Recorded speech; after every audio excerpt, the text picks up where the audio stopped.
So just how are you feeling physically right now? And can you kind of describe the tear that you've kind of been on the plate for the last like 6 or so weeks? Yeah, I mean, physically, body's feeling it.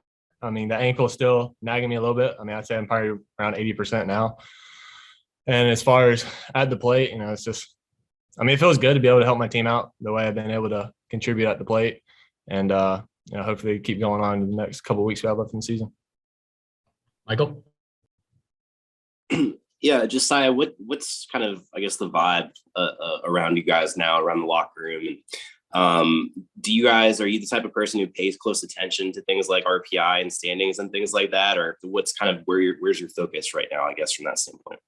Yeah, I mean, honestly, the focus right now is just go 1-0 each and every game day. The vibes are still pretty high. We know we still have a chance to make a run, and right now we're just staying together and playing for each other.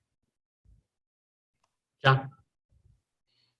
Along those same lines, do you pay attention to and all of that stuff, the RPI, and do you try to figure out what y'all need to do? I know you say you're focused on 1-0. Is it hard work to put that stuff out of your mind, or do you think about some of those things? I mean, you think about it a little bit. I mean, you try not to pay too much attention to it, just because like we know whatever happens is going to end up happening. We just have to stay together as a team, and the wins will come, and just whatever happens. So you've kind of talked about Coach Kaye helping you out a bunch with your swing, and that's kind of led to what you've been able to do. Just what were some of the things that you and him kind of talked about, and how do you feel like it's working for you? Yeah, I mean, it's me working with him has helped out tremendously. Some of the biggest things was, just slowing down my body and slowing down the game.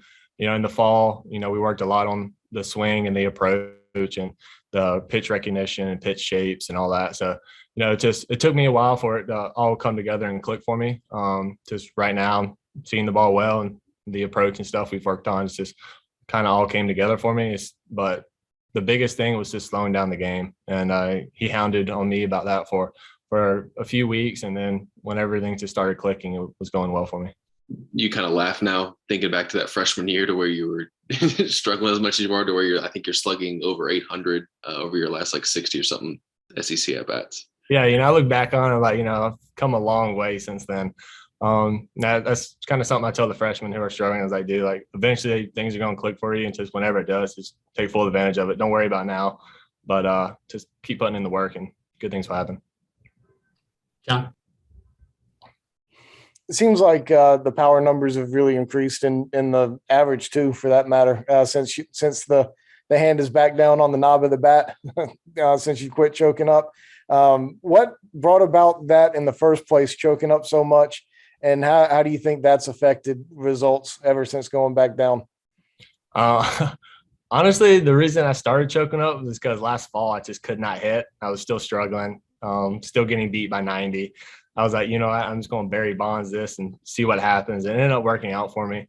And this year, just started struggling again. And I was like, you know what? Some of the guys were giving me a little hard time about choking up. Like, dude, you're losing some leverage. I was like, you know what? Let's just go back to hand on the knob, go back to the good old high school days. And things just started working out for me. And I started hitting the balls a whole lot harder. And so, I'm just going to stick with it. So that's pretty much why I went back down to the hand on the knob. Tom? So you're obviously a guy that turned down some money to come to school out of high school. Just what can you kind of put into words what this journey's been like for you so far over these last 4 years, and kind of getting to where you are now playing for the home state school? Yeah, I mean, definitely staying in state, going to school 25 minutes away from home, it means a lot. And then as far as like what I've had a lot of ups and downs here. Definitely, I feel like it's going to translate more to the real world whenever my baseball career is over. But, to me, when I look back on it, I'm like, it was the right decision to turn it down out of high school to come here and go through my struggles and just get ready for the life in the real world.